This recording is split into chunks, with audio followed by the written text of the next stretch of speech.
अत्रि के आश्रम में पहुंचे। महर्षि अत्रि ने देखा, भगवान का सुस्वागत किया, साष्टांग दंडवत प्रणाम किया। महर्षि अत्रि ने भगवान को बैठाया, उचित आसन दिए, उनके भगवान को चरण पखारे, दोनों भाइयों के, राम लक्ष्मण के। माता सीता जी अत्रि के आश्रम में कुटिया में जाती है, जहां पे माता अनुसुईया रहती है। अत्रि की पत्नी का नाम है अनुसुईया। सीता जी अनुसुईया के पास जाती है। इधर राम लक्ष्मण अत्रि जी के पास बैठे थे। हाल समाचार होने लगा, दुख सुख पूछा जाने लगा। अत्रि मुनि राम जी से बड़ी आज्ञा विनय से बात कर रहे हैं। प्रभु, हमारा सौभाग्य है, हमारा बड़ा परम भाग्य है ये प्रभु आप दर्शन दिए। हम लोगों को तो आपका दर्शन दुर्लभ था, परंतु प्रभु हमारे आश्रम तक चल के आके आपने दर्शन दिए, ये हमारे परम भाग्य है। हे प्रभु, आप विराजे, कुछ जलपान करे। इतना प्यार अत्रि मुनि ने राघव के समक्ष कंदमूल ला के भेंट किया। भगवान राम और लक्ष्मण कंदमूल फल खाए और फिर भगवान की बड़ी स्तुति करते हैं। अत्रि मुनि जी, प्रभु आसन आसीन भरिलोचन शोभान रखे, मुनिवर परम प्रवीण जोर पानी स्तुति करते। आज अत्रि मुनि जी आश्रम में पहुंचे भगवान के स्तुति कर रहे हैं। नमामि भक्तवत्सलम कृपालुशील कोमलम,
भगवान प्रीति प्रसन्न होते हैं और प्रसन्न होकर के आशीर्वाद देते हैं भगवान।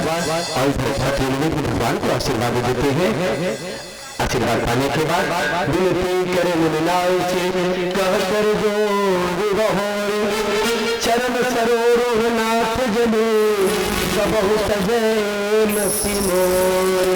आशीर्वाद पाने के बाद आज अपनी प्रार्थना करते प्रभु अपने चरणों से हमें कभी दूर मत करना, चाहे दुनिया की बड़ी विपत्ति आ जाए, लेकिन आप विपत्ति में भी मेरा हाथ मत छोड़ना। मेरी नजरें आपको निहारती रहिए, आपकी चरणों से मेरा मस्तिष्क न होने पाए। भगवान हमेशा हम पर कृपा बनाए रखना। इधर आशीर्वाद लेते हैं, बात विचार चलता रहता है। उधर सीता जी अनुसुईया के पास गई है। अनुसुईया जी और सीता जी को कुछ बात बता रही है। पतिव्रत धर्म का पालन क्या है उसके बारे में अनुसुईया माता सीता जी को सिखा रही है। घर गृहस्थी में कैसे रहा जाता है, सास ससुर के साथ कैसे रहा जाता है और पति के साथ पत्नी का क्या व्यवहार होना चाहिए, यह सारा वृत्तांत सारा शिक्षा माता अनुसुईया सीता को दे रही है और समझा रही है।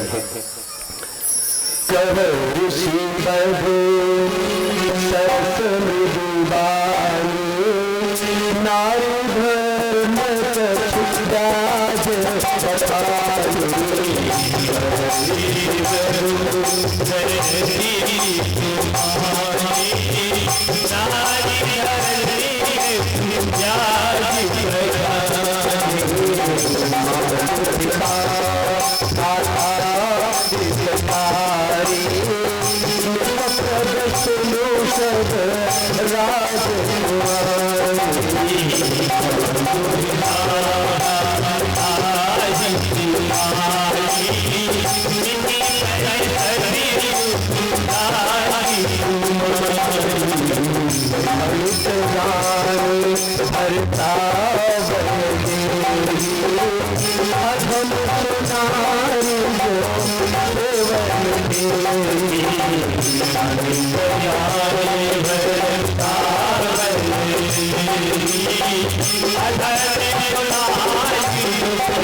माता बताती है जिया सीता जी को कहते पुत्री संसार में परिवार में रहना कैसे चाहिए, बड़ों के आदर करना कैसे करना चाहिए, सास ससुर के साथ कैसे व्यवहार करना चाहिए, सम्मान करना चाहिए। जो अपने से छोटे हो वो अनुज करके उनको पुत्र और भाई के समान प्यार व्यवहार करना चाहिए। जो आपसे बड़े हो उनको पिता के लिए सम्मान देना चाहिए। कभी सास को दुख नहीं देना चाहिए, कभी ससुर से बातें नहीं लड़ानी चाहिए और हमेशा लज्जा मर्यादा का ख्याल रखना चाहिए, अपने कुल का गौरव बनाए रखना चाहिए। यह तरीका परम धर्म है। और जब किसी स्त्री को किसी कन्या को उसको बड़ी पुरुष प्राप्त होता है, बड़ी आसानी से नहीं प्राप्त होता। अनेक जन्मों का जब पुण्य उदय होता है, बड़े दान बड़े पूरे बड़े अच्छे कर्म होते हैं तो उस कन्या को वर प्राप्त होता है। इतनी आसानी से नहीं होता। अनुत दान भरता है, ऐसा दान जो दान कभी खत्म न हो और बढ़ता ही जाए। इस प्रकार से दान आपका फलता है, बढ़ता है, तब जाके किसी स्त्री को पुरुष प्राप्त होता है। किसी कन्या को सुंदर रूप में जन्म मिलता है। इतना आसान नहीं है। ऊपर से पति का साथ निभाना चाहिए, परिवार वालों का साथ निभाना चाहिए। ये सारा धर्म समझाते हुए कह रहे हैं, सीता जी को सुना रहे हैं, सुनो सीता, पति धर्म का पालन करना चाहिए। जब पति हो तो स्त्री के लिए कोई व्रत और पूजा और नहीं रह जाता।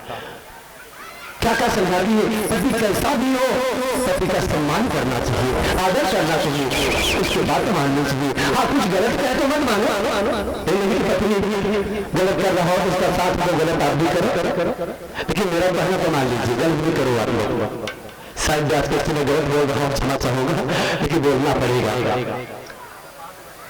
जो बात नहीं मान रहा हो आपका पति, अच्छी बात समझाने के बाद नहीं मान रहा हो, बार बार समझा रहे हैं ये गलत है, इधर मत जाओ, गलत रास्ते पे जा रहे हो, उससे परिवार आपका बिगड़ रहा हो, बार बार समझाने पे नहीं मानता हो, अनुचित करता ही रहा हो लगातार, और उसके कारण से आपके परिवार में दुख पड़ रहा हो, दुर्दशा आ रही हो, पीड़ा पहुंच रही, सामाजिक मर्यादा का हनन हो रहा हो, समाज में आपका सर नीचा हो रहा हो, तब आपको भी जवाब देना चाहिए।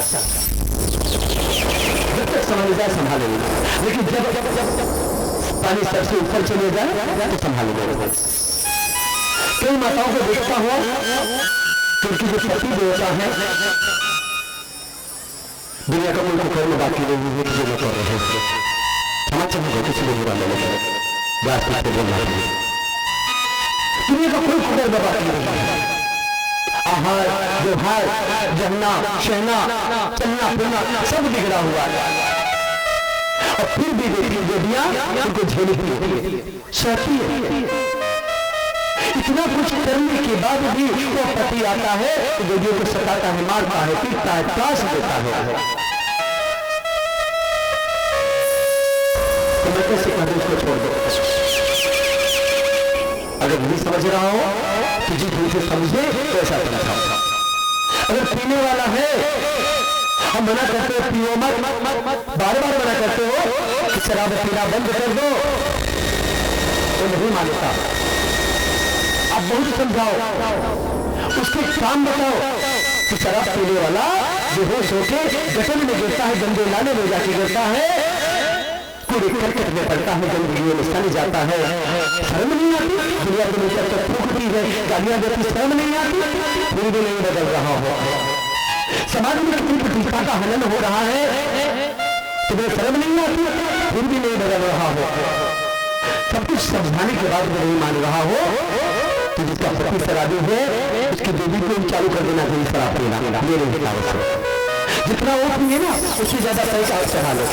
देखो अगर एक सौ को पीता हो तो आप 2 पेड़ पीजिए, 2 पीता हो 4 पीजिए, और उसके सामने आप उसी को एक्टिंग करो, देखो नहीं सुधर जाए तो गाली दे रखता हूँ जरूर सुधर जाए। जब देखेगा कि मेरी एक्टिंग वो भी कर रहा है, अपनी परछाई देखेगा समझ में आएगा। जैसा मैं करता हूँ बोलती है उसको मुझे भी झेलना पड़ेगा, भैया सतर्क हो जाओ, तो इसको मुझे अब झेलना पड़ेगा। अभी तक तो मुझे ये झेल रही थी, आज से इसे मुझे झेलना पड़ेगा, सुधर जाएगा। सत्य सत्यम क्षमा करें, मूर्ख के साथ मूर्ख बनने में कोई दो चलेंगे, गलत करने वाले के साथ गलत करना पड़ेगा।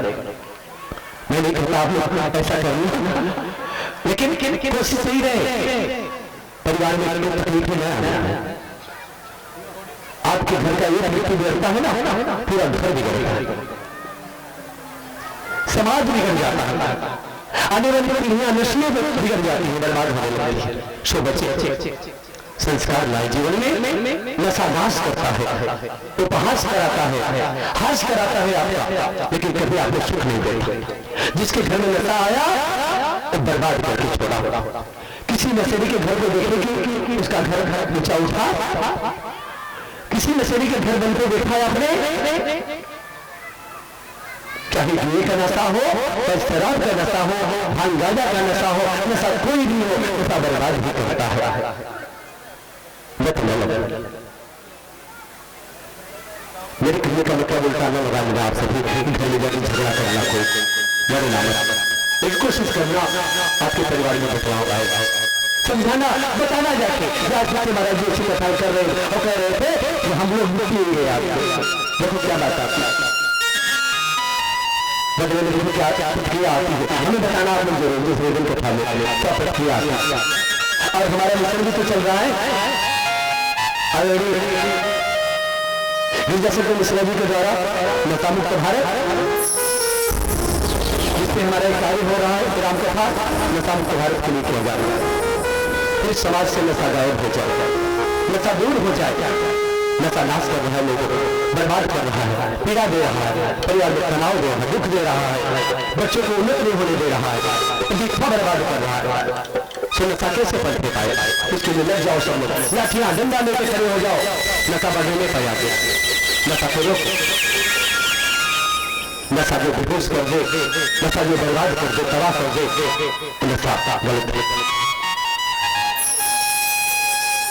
तो एक गलत करना, किसी लड़ाई करना, माता भी समझा रही है पति कैसा हो सेवा करना चाहिए।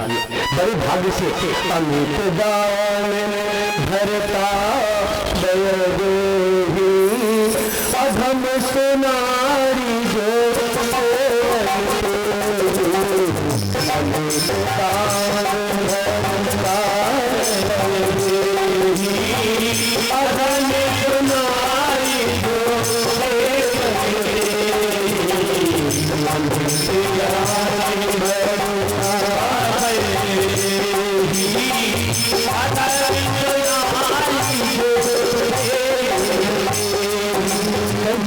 भाग्य उदय होता है ना, कोई उदय होता है तब बेटियों को पति की प्राप्ति होती है, कन्याओं को बल की प्राप्ति होती है। और जब हो गया तो जहाँ बाबा जी लिख रहे हैं, बता रहे हैं, माँ ऐश्वर्या जो सीता जी को समझा रही है, मैं वही बात बता रहा हूँ। पहले तो कुछ नहीं बोल रहा हूँ, गलतियां हो तो मुझे माफ करना आप सभी।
अलसिया माता सीता को समझा रही है, सुनो सीता, ऐसे में से जितना बता रही है ऐसे में से पतियों की सेवा करना, और जो मैं बताया ऐसे पतियों की सेवा मत करना, उनका बदला लेना, संभाल लेना, ठीक है।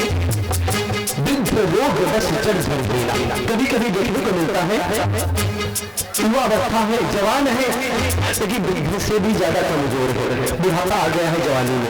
कोई कोई देखने को मिलते जवान है, उम्र ज्यादा नहीं, चलना फिरना मुश्किल है, शरीर में ताकत नहीं, रोग घेर रखा है। उसकी बेटी कह रही भैया अनुसुईया कि सीता वृद्ध रोग घेर लिया हो, जवानी में ही बुढ़ापा आ गया हो, चलना फिरना मुश्किल हो गया हो, कुछ करता नहीं हो, ऐसे पति का कभी अपमान मत करना, क्योंकि वो तुम्हारा पति है, वो अपने आप से गलती नहीं कर रहा है, आपको दुख नहीं दे रहा है, वो विधाता के तीन तरह का दोष होता है, दैहिक भौतिकता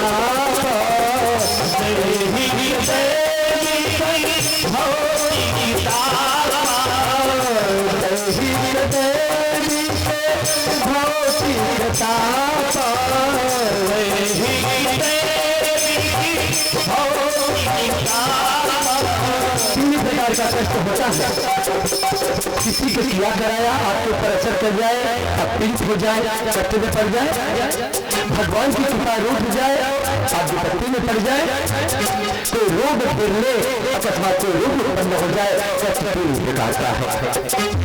और इसमें से कोई भी कष्ट हो सकता है, तो उसको जब कष्ट हो जाए, पीड़ा हो जाए, दुख हो जाए, तो अपने पति का अपमान मत करना, उसे दुख मत देना, अपनी उसकी सहायता करना, तुम कमा के लाना, तुम व्यवस्था करना, उसे भूखे मत सोने देना, उसकी मदद करना, हर हाल में उसकी सेवा करना, उसे दुख न पहुंचने पाएगा।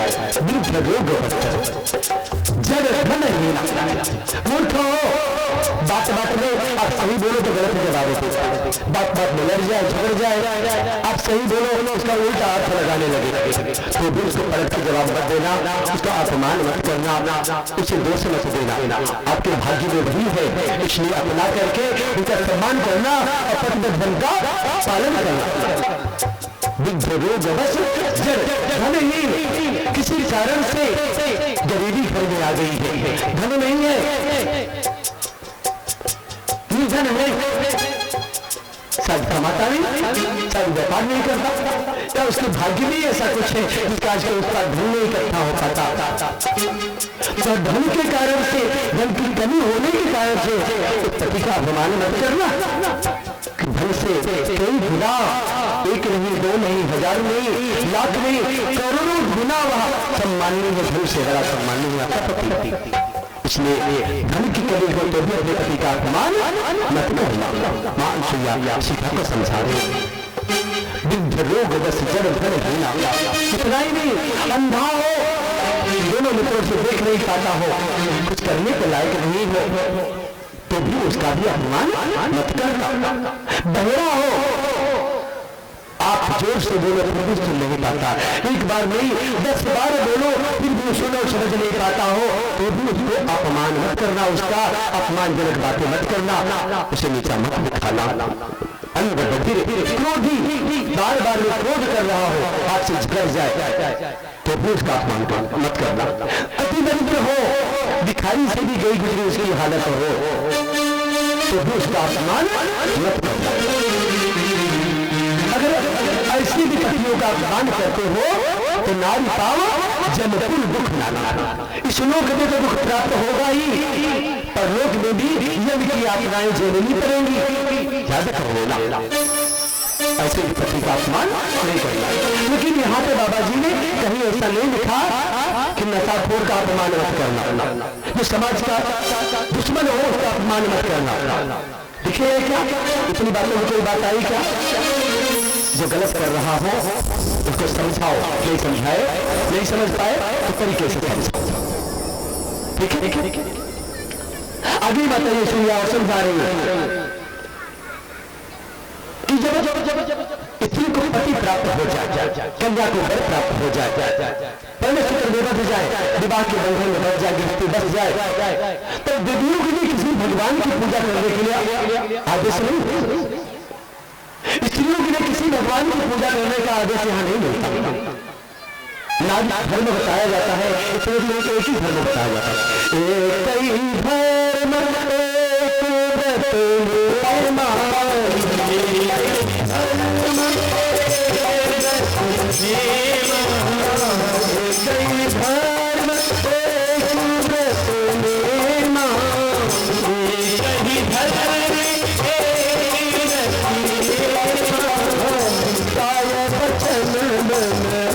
पति पद प्रेमा काय बचन मन, पति पद प्रेमा काय बचन मन, पति पद प्रेमा।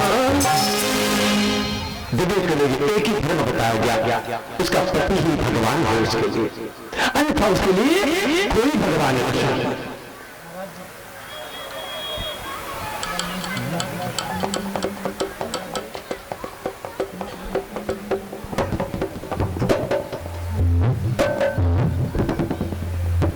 हमारे बीच में अफसर दुबे जी, जो कि उनकी कोचिंग चलती है, बहुत अच्छी कोचिंग है, भाई साहब पंडाल में पधारे हैं। मैं आगे कहूंगा कि महाराज जी से आए आशीर्वाद में अफसर कोचिंग अब सब विजय भाई जो कि भाई साहब कैलाश नगर 3 में रहते हैं, उनके तरफ से 21 तारीख को जो भंडारा होगा, उस भंडारे में 300 बोतल पानी का योगदान किए हैं। हम उनके तरफ से जोरदार आप सबके हो गए विजय भाई साहब 300 बोतल पानी। और मैं आग्रह करूंगा कि भाई साहब मंच पे आए, गुरु जी से आशीर्वाद विजय भाई साहब।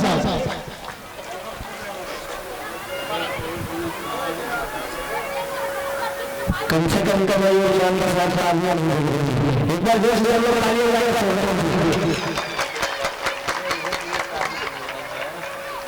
और पीछे मंडपी पा रहे हैं क्या बात।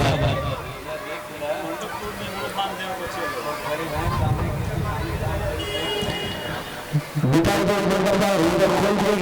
बच्चे साइड में के सामने खाने के लिए जो बच्चे हमारे टीम के कार्यकर्ता वहां पहुंचे, राम भक्त वहां पहुंचे, और बच्चे जो है वहां से हटाए, बाउंड्री के बाहर करो हम लोग को।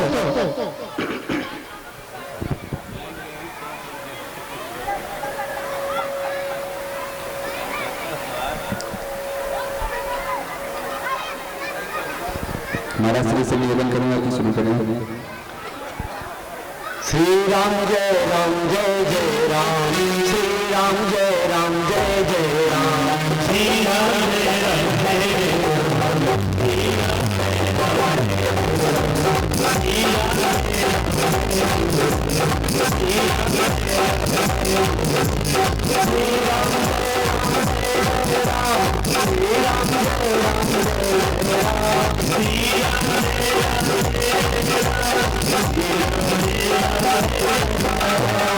राम जय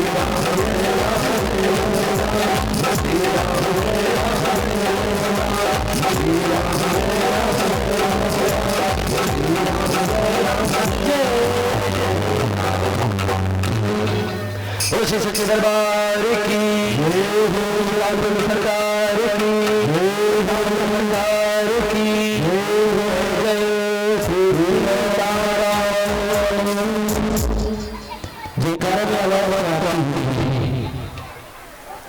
एक बार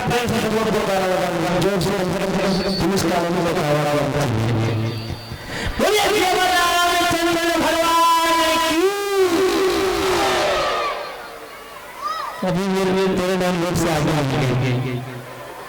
चलिए कोई बात नहीं, उत्साह रहना चाहिए आप सबके अंदर। कथा में बैठे बोलिए तो नहीं लग रही ना, किसी को बोलिए तो नहीं लग रही ना कथा में, ठीक है। तो माता लक्ष्मी समझा रही है माता सीता को, पुत्री सीता पति धर्म पतिव्रत धर्म है क्या, पति के साथ पत्नी का व्यवहार कैसा होना चाहिए, पति का साथ कैसा निभाना चाहिए, वीडियो को इसके बारे में बता रहे हैं। और कर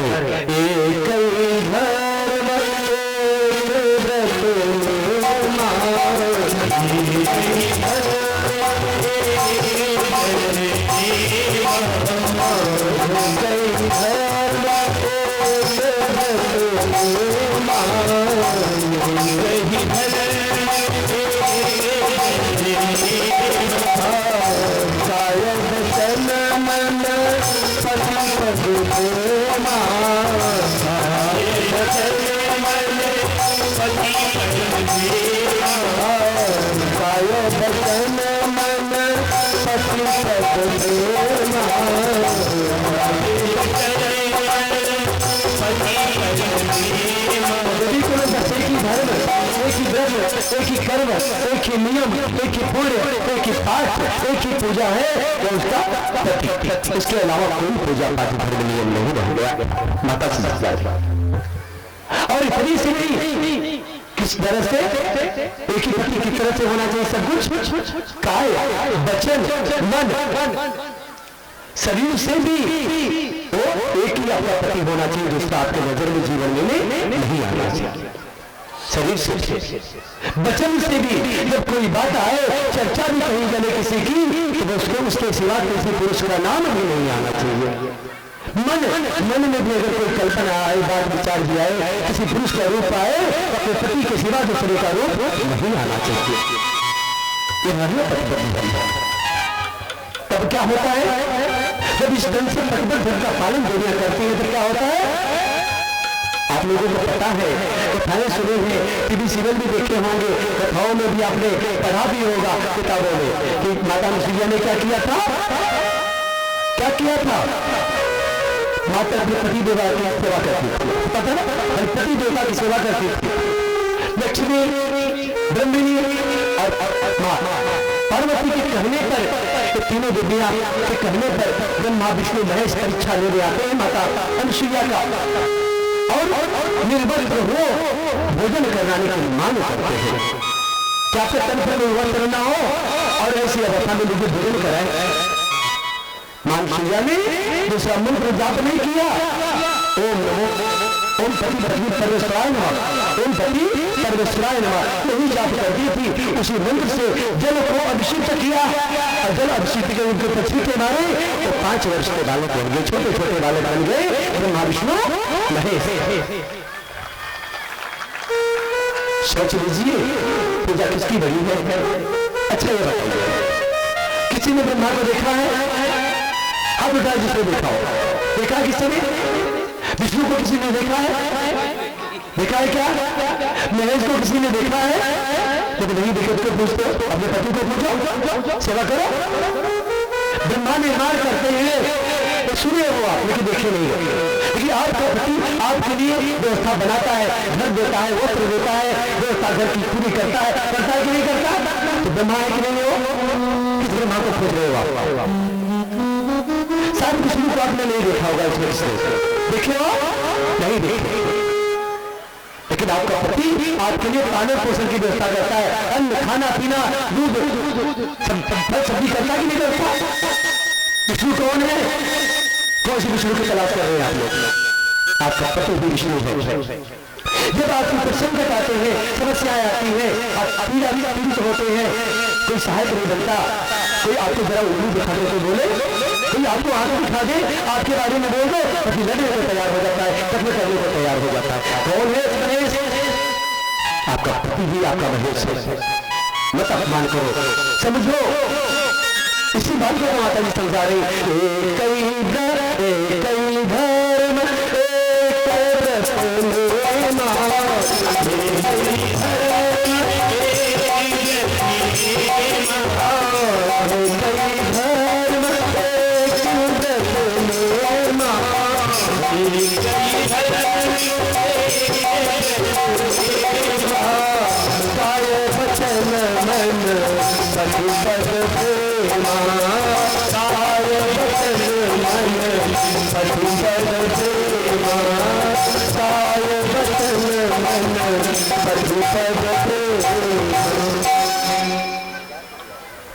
मनुष्य वचन से कर्म से हर तरह से वही आपका भगवान है, अन्यथा कोई नहीं है। और प्रेम कहाँ दिखना चाहिए?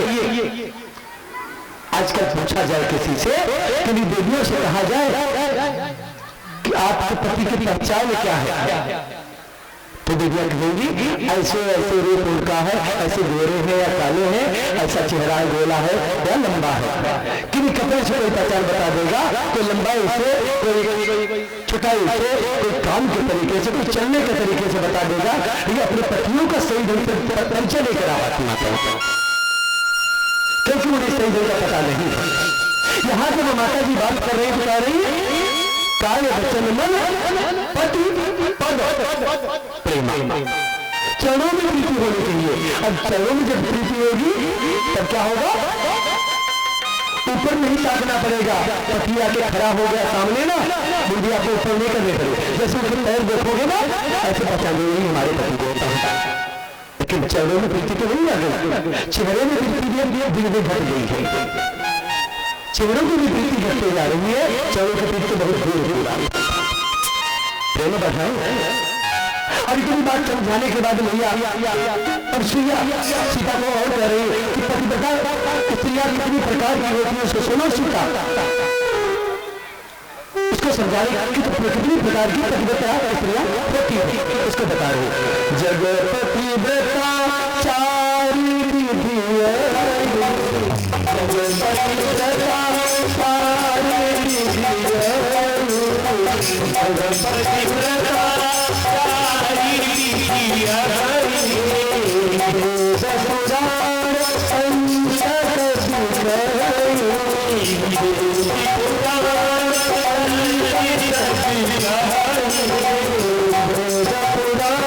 संसद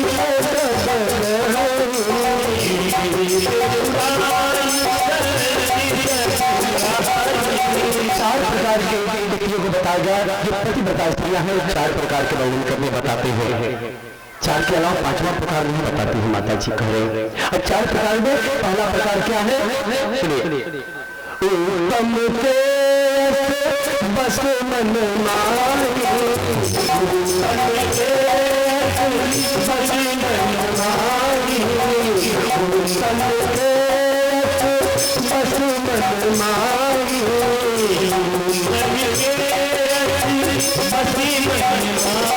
सफल हुआ पुरुष जगनाही, सफल हुआ पुरुष जगनाही, सफल हुआ पुरुष जगनाही, सफल हुआ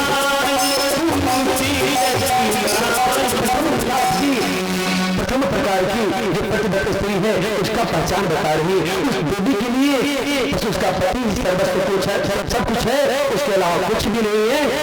स्वप्न में भी दूसरे पुरुष को याद नहीं करती, दूसरे पुरुष को समझती है, स्वप्न भी दूसरे पुरुष का कभी नहीं देखती। वो प्रथम प्रकार की पतिव्रता पालन करने वाली स्त्री है जो स्वप्न में भी पराये पुरुष को नहीं पहचानती, नहीं देखती, नहीं जानती। वो प्रथम प्रकार की है। दूसरे प्रकार की बता, ब्रह्म परपति, मैं ब्रह्म परपति देख कैसे, मैं ब्रह्म परपति देख कैसे, मैं ब्रह्म परपति देख कैसे,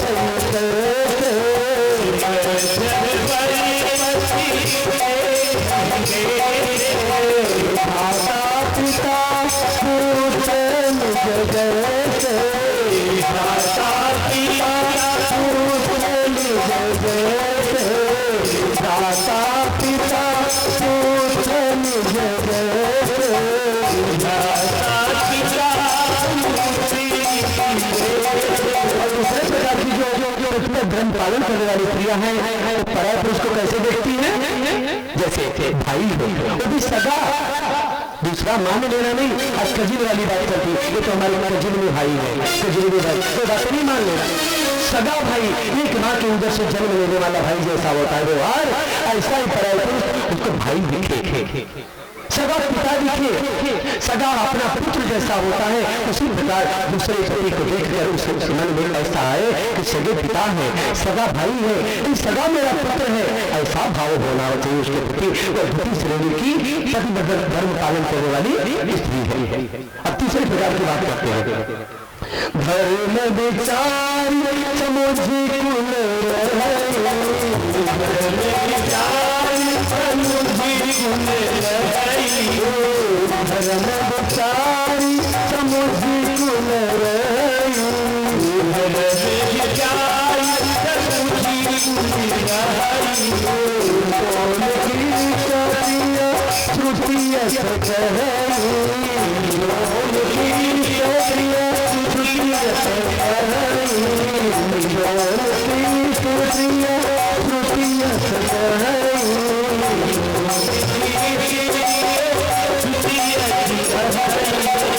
तीसरे प्रकार की पतिव्रता पालन करने वाली स्त्री है, उसका स्वभाव कैसा होता है, वो विचार करती है। अगर हमने कोई गलत कदम बढ़ाया, गलत सोच रखी, हमारे मन की मनमारादा कहाँ जाएगी, हमारे मन पे उंगलियां उठेगी, हमारे घर पे हमारे परिवार पे उंगलियां उठेगी, कलंक लगेगा। कलंक की टीका से बचना चाहिए। कदम गलत है, सही नहीं है, ऐसे कदम नहीं बढ़ने चाहिए। अपने कुल खानदान के विचार करके धर्म समझ के धर्म कहता है कि पर पुरुष को नहीं देखना चाहिए, ऐसा समझती है, ऐसा विचार करके किसी पर पुरुष को नहीं देखती और कुछ आगे नहीं करती। इस कारण से पति श्रेणी की पतिव्रत धर्म पालन करने वाली स्त्री है। चौथे प्रकार की जो है उसके बारे में बताते, एक प्रकार की और है स्त्री, वो भी पतिव्रता स्त्री है, उसको भी गलत कहते, लोग गलत कह देते हैं। बाबा जी समझा रहे हैं, वो भी पतिव्रता धर्म का पालन करने वाली स्त्री है। दुनिया वो सर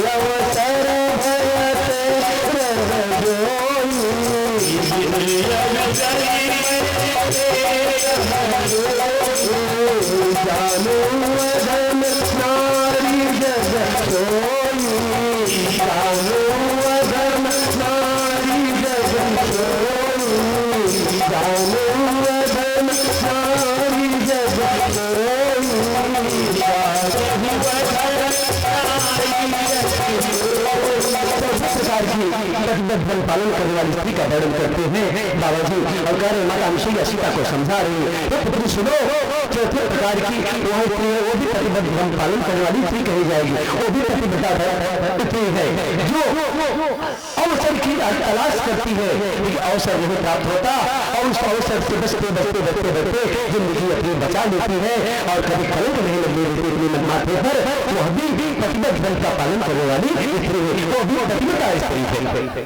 मन में चाह तो है लेकिन राम नहीं मिलती, कहीं न कहीं कोई अड़चने आ जाती है, रुकावटें आ जाती है और उस कलंक से बच जाती है। वह भी चौथे प्रकार की प्रतिबद्ध धर्म पालन करने वाली स्त्री है, क्योंकि वह कलंक की बंधी हुई किसी भी प्रकार से बची बच तो गई। इस प्रकार से माता अनुसुईया 4 प्रकार की प्रतिबद्धा पालन करने वाली स्त्रियां हैं, उसके बारे में वर्णन करती है, समझाती है, समझा के खुश होती है। और जब स्त्रियां पति के साथ गलत करती है, पति के आड़ में गलत करती है, पति के पीछे उनके साथ पक्षाघात करती है, तब क्या होता है उनके साथ, उसके बारे में भी बाबा तुलसी लिख रहे हैं। हमाम श्री सीता को समझा रहे, सुरेशिया जब स्त्रियां कुछ चालू करती है पति से छुपाकर, तब उनके साथ क्या होता है तो हमें सुनो सीता। पति बंचक परिपत रत करे, पति बंचक परपति रत करे, पति बंचक परपति रत करे, पति बंचक परपति रत करे, रव नरक संसत करनी, रव नरक संसत करनी,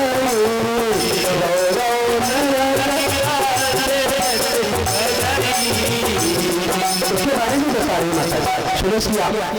इसके बाद भी जो स्त्रियां पति से आड़ में और गलत कदम बढ़ाती है, पति के रहते तो रो रो में व्यक्ति यात्रा चलती है और एक नहीं सैकड़ों कल्प होता है। एक बात की बात नहीं, एक जन्म की बात नहीं है, सैकड़ों हजारों वर्ष की बात नहीं है, कल्पों तक सैकड़ों कल्प तक और दुख होते वो नरक में निवास करती है। जरा सोचिए, कभी आप लोगों ने देखा है कि गटर में जो कीड़ा हो उसकी दशा कैसी होती है? कभी देखे? अन्न सड़ा हो, बदबू आ रही, उसमें पड़ा कीड़ा कैसा दिखता है? इसी प्रकार की यात्रा है, समझ लीजिए, एक बार नहीं, 1000 बार नहीं, कल्पों तक जी अपना झेलनी पड़ती है। ऐसा को कौन करने के पश्चात माता जी सीता को प्रतिबद्ध पालन करने का आदेश उपदेश देती है, समझाती है और समझा के चलो आज समय के देखते हुए कथा को आज सबकी राय जैसी हो, बढ़ाई कथा ताली भरने की दिक्कत तो नहीं होगी किसी को? कोई कुछ बोलने वाला नहीं ना? 6 बजने वाला हो गया, अभी नजर मेरी पड़ी। ठीक है, अभी आते ही समय जाने जाए। आज यहाँ तक कथा, कल पूरा विस्तार से और कथा मिलेगी आप सबको। सो आज मैं यही तिवारी को विराम देता हूँ। एक भजन और आरती की तैयारी यहाँ पे अशल उत्साह के साथ तालियां बजाते हुए साथ देना हमारे गायकों का, और तालियां बजाते रहना। भजन सुनिए आनंद।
Thank you.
और हमारे बीच में नीरज विश्वकर्मा जी हैं, मैं उनसे भी आग्रह करूंगा कि दो गीत सुना दें, उसके बाद फिर आगे आगे कार्यक्रम। हम गीत नहीं सुनाएंगे, 5 मिनट 3 मिनट का टाइम जरूर मांगेंगे, क्योंकि यहाँ पे रात माथा हो रही है, संख्या तो बहुत ज्यादा है। अपने नाराज और उदास और हताश बिल्कुल मत हुए। कहते हैं देने वाला एक है, दाता एक राम जी, और भिखारी सारी दुनिया, और राम ऐसा देवता पुजारी सारी दुनिया। हम सब भिखारी हैं, भीख मांगते हैं झोली पैदा के राम के आगे। एक भक्त कहता है राम तो बड़ा है, लेकिन राम बड़ा नहीं है। बोला कैसे? राम को साबित करना पड़ा, राम से बड़ा राम का नाम है। तो हनुमान जी ने कहा राम से बड़ा राम का नाम साबित करके प्रभु दिखाइए। तो सेतु का जब निर्माण हुआ तो राम जब एक पत्थर डाले हैं तो पत्थर जाके पानी में डूब गया, पत्थर पानी में डूब गया, और राम का नाम लिखकर सेतु में डाले हैं तो ऊपर आ गया। तो राम से बड़ा राम का नाम है। कहते हमारे भाई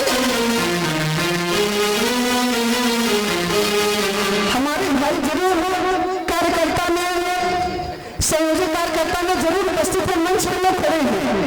कहते हैं एक अकेला अगर हार जाए, एक अकेला अगर हार जाए तो मिलकर बोझ उठाना और साथी हाथ बढ़ाना। तो कौन कौन साथ है? थोड़ा हाथ उठा दीजिए। इस राम कथा में कौन कौन साथ है? हाथ उठाइए। क्योंकि राम स्वयं कहते हैं तू एक कदम आगे चलेगी तो मैं 99 कदम आगे चल तेरे हाथ को मैं खींच लूंगा और तू पार हो जाएगी। तो कौन कौन पार होना चाहता है वो जरूर हाथ उठाएगा और बैठा रह जाएगा। तो भागवत राम कथा में कुछ दान का नहीं देंगे तो भी आइएगा, ऐसा नहीं तो हम मांग रहे हैं, हम मांग भी नहीं रहे, हम कह भी नहीं रहे हैं, हम बता रहे हैं, हम बता रहे हैं, मांग नहीं रहे हैं, कह नहीं रहे, आपको आदेश नहीं है, लेकिन हम बताएंगे जरूर। क्योंकि मुझे किसी ने बताया है कि कहते हैं देता और दिलवाता, देता और दिलवाता, तू ही एक स्वामी ना था माझिया ढाई वाता, अन्य परासी नक्सासी करने वाला करवाने वाला ऊपर वाला बैठा है। उस भिखारी को क्या औकात है जो मैं कर सकूं? कि करना पड़ेगा, आप सबको मिलकर करना पड़ेगा।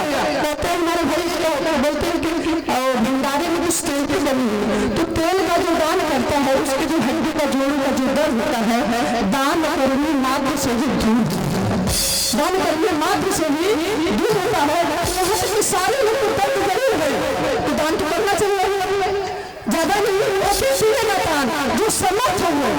हम कहते 1500 की साड़ी पहने, 2000 का सूट पहने, टाई लगाए, 8 लाख की गाड़ी में बैठे हैं, अगर 15 500 से 1000 1500 तक एक थैली का तेल आता है तो देना चाहिए, देना चाहिए। जो तकलीफ रहे और जो समाज हुआ रहे वो जरूर दे। कहते हैं ना चालक मालक पालक, चलाने वाला पालने वाला और हम सबका संहार करने वाला, तो ये इसी जगह विराजमान है।